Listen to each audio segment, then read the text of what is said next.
Hello, and welcome to glennzb TV, the show that puts glennzb into your virtual headset. Yes, I'm bringing New Zealand to the world, and the world to New Zealand. And congratulations, Apple! Well done, well done. The iPhone XS Max. Just keep adding things onto the end of the name of the phone that you already had that was already confusing because everybody keeps calling it an X even though it's a 10. Just brilliant. I don't know how you do it. The iPhone, it's not an X, it's a 10, and there's a little S in there, and then there's a Max, and then there's one that's an R. So that's the difference between the. Yep, amazing. And I'll tell you what, we're just going to stay on this for a little bit longer because they only launched it today. I haven't had a go of one or anything, but I just noticed a few concerns straight off the bat, things that they haven't fixed since the last one. So, they've got, it's the best screen ever, yada yada, best processor, faster than ever, so your gaming experience is going to be amazing, except this is still going on. Why does that not automatically turn off when you're playing a game like that? What? I don't even know what this is that's exploding on the left-hand side here. So that's a bit of. They've got the biggest. This is the biggest 6.5-inch screen. It's a big screen, but it's not really 6.5 inches though, is it? Just saying.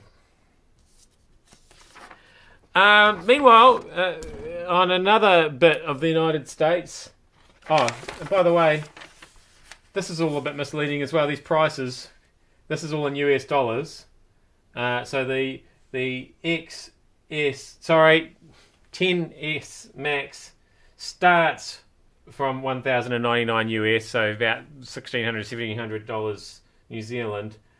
Of course, that's for the 64 gig version. It goes up to a 512 gig version. Good work, but God only knows how much that's going to cost. Well in excess of $2,000, I would imagine, in New Zealand figures. They don't actually say. Didn't say this morning. Meanwhile, Florence. It's going to be bad. I think we all know that it's going to be bad. In fact, the guy from FEMA has suggested that it's going to pack a Mike Tyson punch. So, I mean, if you were comparing Florence to Mike Tyson, I guess there are worse things that Florence can do to us than just punch us. Especially if we were a woman in a hotel room on the coast of the Carolinas, punching might be the least of our worries. Anyway, since they said that, they've downgraded it to a Category 3, so maybe it's less.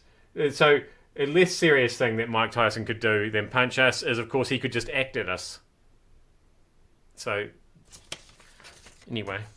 Is that analogy really working for us? I don't know that it is. Finally, and still in the US, a lot of US news today. We have a miraculous tale of survival.